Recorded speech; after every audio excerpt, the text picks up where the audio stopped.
In the name of the Father, and of the Son, and of the Holy Spirit. My dear brothers and sisters, today we are celebrating Tuesday of the 4th week in Easter period. And the Gospel of today is from John chapter 10, verse 22 to 30.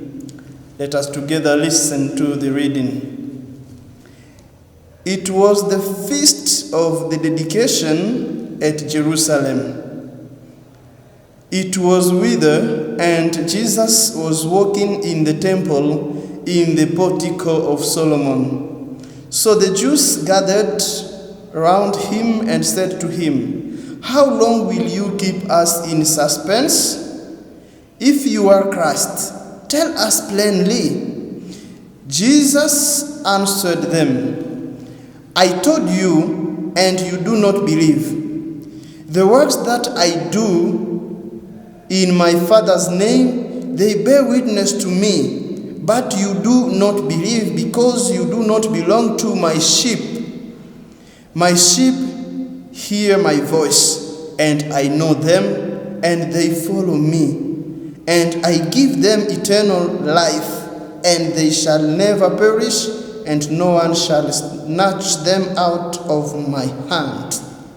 My Father, who has given them to me, is greater than all, and no one is able to snatch them out of the Father's hand. I and the Father are one." The Gospel of the Lord. My dear brothers and sisters, the Gospel of today, as we have heard, is all about the sheep and the shepherd. I know that this is the reality that all of us know. I remember I had a friend of mine when growing in the village. That friend of mine was staying with his grandfather, and that grandfather had a huge flock of goats. And every time back from school, my friend used to call me and asking me to give him a company as he was leading the flock to pasture.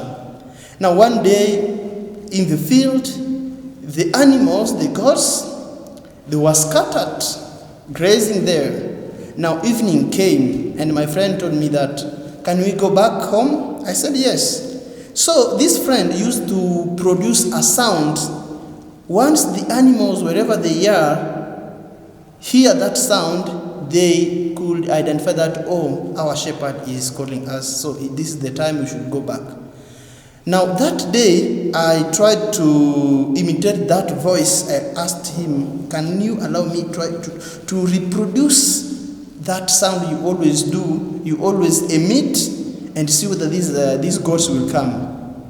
I did it, I tell you, my friends, but the animals did not come. I did it more than 5 times, but not even a baby of animal.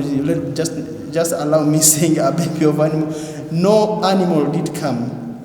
But he did it just once, and in less than 2 minutes they were there, and we went back home. Now, connecting this to the Gospel of today, I want us to reflect about the custom of sheep calling by the shepherd of the flock. The custom of sheep calling by the shepherd of the flock. In the Gospel, we have heard Jesus Christ saying, "My sheep hear my voice.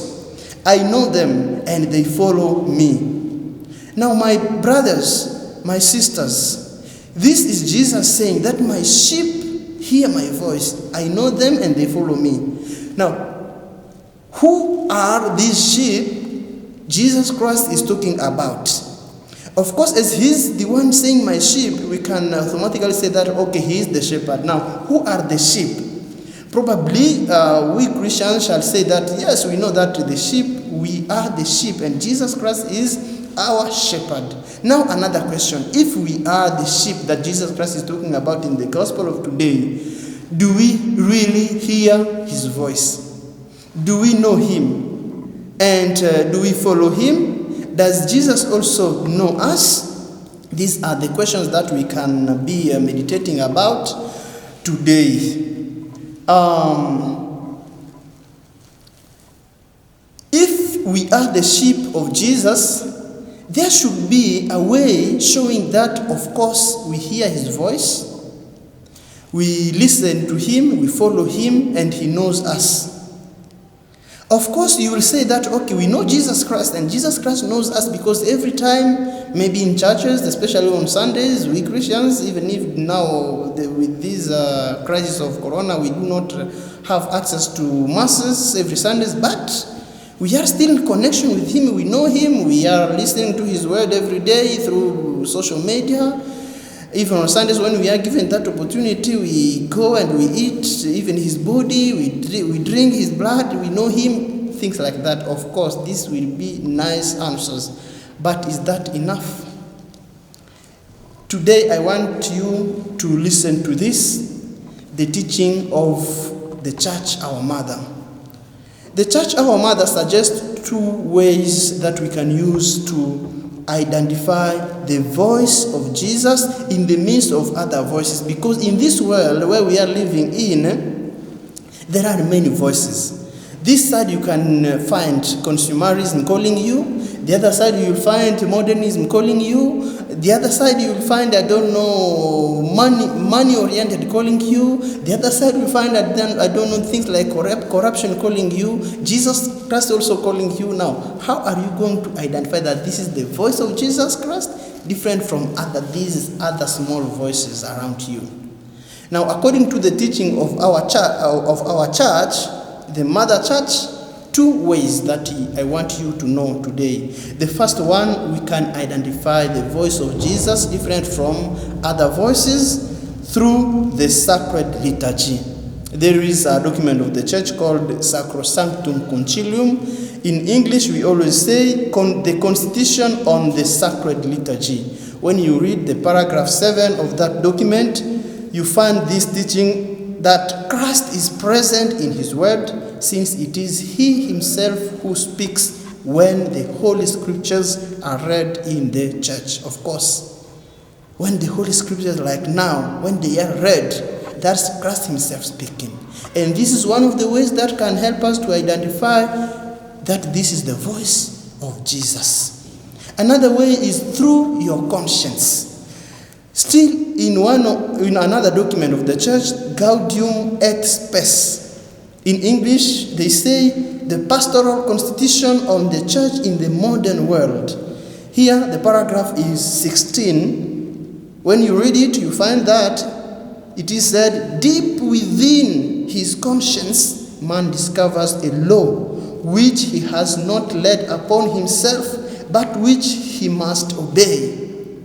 Its voice ever calling him to love and to do what is good and to avoid evil sounds in his heart at the right moment.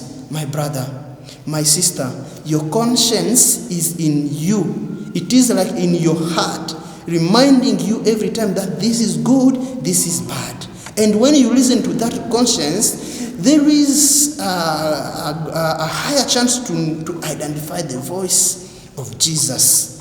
St. Augustine will say that the conscience is the vicar of Christ. That vicar of Christ who is within you, listen to him, and never shall you confuse the voice of Jesus. He who is your shepherd and you are the sheep, you will always know that this is the voice of my shepherd. And to finish, I want us to finish with the Catechism of the Catholic Church, number 1778, where St. Charles Borromeo says that the conscience is the judgment of reason. The conscience is the judgment of reason, whereby the human person recognizes the moral quality of a concrete act that he is going to perform. You will never say that you did this out of what I can say, in the absence of your conscience.